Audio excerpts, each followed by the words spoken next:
एक छोटी सी कहानी सुनाती हूँ। एक बार एक ग्वालन थी। वो एक गांव से दूसरे गांव में जाकर दूध बेचा करती थी।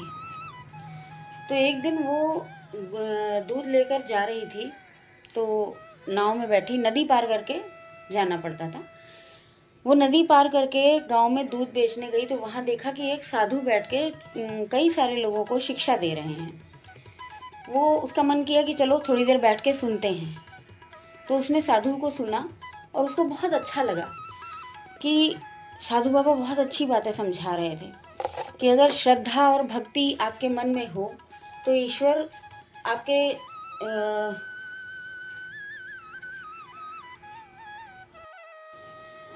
अगर आपके दिल में सच्चा प्रेम हो ईश्वर के प्रति तो भवसागर भी तर जाते हैं। तो उसने सुना, उसे बहुत अच्छा लगा। वो उस दिन दूध बेच के अपने घर चली गई। फिर दूसरे दिन आई, फिर साधु बाबा जो है कई लोगों को समझा रहे थे, प्रवचन दे रहे थे, सुना रहे थे। फिर वो बैठ गई। जब घर जाने लगी तो देखा कोई भी नाव नहीं दिखाई पड़ी। उसके घर जाने का रास्ता नाव से होकर जाना पड़ता था। तो उसने देखा कि साधु बाबा ने कहा था कि जब भगवान का नाम लोगे ना तो भवसागर भी पार कर जाते हैं।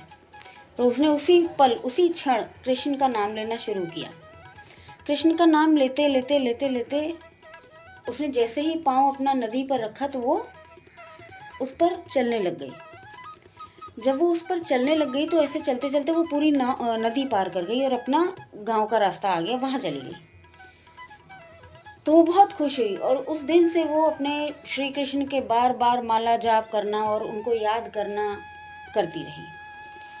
ऐसे ही उन्होंने कहा कि अरे इन बाबा ने तो बहुत अच्छी बात बताई, इतना मतलब इतना हम लोगों के ऊपर सब इन्होंने अच्छा किया, तो इनको हमको अपने घर खाने पर बुलाना चाहिए, भोजन के लिए आमंत्रित करना चाहिए। तो वो साधु बाबा के पास गई और उसने कहा, बाबा जी हम आपको आज आप शिक्षा यहाँ दे लीजिए, प्रवचन कर लीजिए, उसके बाद हमारे साथ हम चाहते हैं आप हमारे घर चलिए, आपको भोजन कराना चाहती हूँ। उन्होंने कहा ठीक है। तो वो दोनों लोग, इसने दूध बेचा और चली गई साधु बाबा को लेकर कि चलिए सर अब टाइम हो गया, चलते हैं।